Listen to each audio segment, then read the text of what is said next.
ಕಾಫಿನಾಡು ಚಿಕ್ಕಮಗಳೂರಿನಲ್ಲಿ ರಣ ಮಳೆ ಆರ್ಭಟಿಸ್ತಾ ಇದೆ. ಗಾಳಿ ಮಳೆ ಆರ್ಭಟಕ್ಕೆ ರಸ್ತೆಗಳು ನದಿಯಂತಾಗಿದೆ. ಕ್ಯಾಂಟೀನ್ಗೆ ನೀರು ನುಗ್ಗಿ ಅವಾಂತರ ಸೃಷ್ಟಿಯಾಗಿದೆ.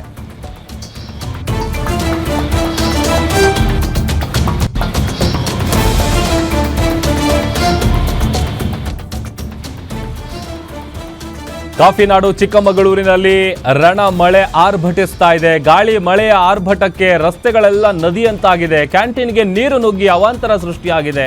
ಮಳೆ ನೀರಲ್ಲಿ ಪಾತ್ರೆಗಳೆಲ್ಲ ತೇಲಾಡಿದವೆ. ಆಫೀಸರ್ಸ್ ಕ್ಲಬ್ ಆವರಣದಲ್ಲಿರುವಂತಹ ಕ್ಯಾಂಟೀನ್ಗೆ ಮಳೆಯ ನೀರು ನುಗ್ಗಿದೆ. ಸುಮಾರು 1 ಅಡಿ ಎತ್ತರಕ್ಕೂ ನೀರು ನಿಂತಿರೋದು ದೃಶ್ಯದಲ್ಲಿ ನೋಡ್ತಾ ಇದ್ದೀವಿ.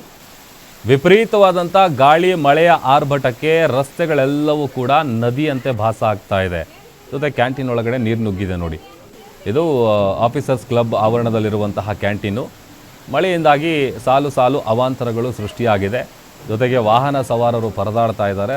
ಅದರ ಜೊತೆಗೆ ಈ ತಗ್ಗು ಪ್ರದೇಶದಲ್ಲಿರುವಂಥ ಮನೆಗಳೇನಿರುತ್ತೆ, ಮನೆ ಒಳಗೂ ಕೂಡ ನೀರು ನುಗ್ಗಿದೆ ಅನ್ನುವಂಥ ಮಾಹಿತಿ ಸಿಕ್ಕಿದೆ. ಸದ್ಯ ಆ ಕ್ಯಾಂಟೀನ್ ಒಳಗೆ ಎಷ್ಟರ ಪ್ರಮಾಣದಲ್ಲಿ ನೀರು ನಿಂತಿದೆ ಅಂತ ನೋಡ್ತಾ ಇದ್ದೀವಿ. ಮಳೆ ನೀರು ನಿಂತಿರೋದು, ಪಾತ್ರೆ ಪಗಡ ಏನಿರುತ್ತೆ, ಹೋಟೆಲಲ್ಲಿರುವಂಥ ಐಟಮ್ಗಳೆಲ್ಲವೂ ಕೂಡ ನೀರಿನಲ್ಲಿ ತೇಲಾಡ್ತಾ ಇದೆ.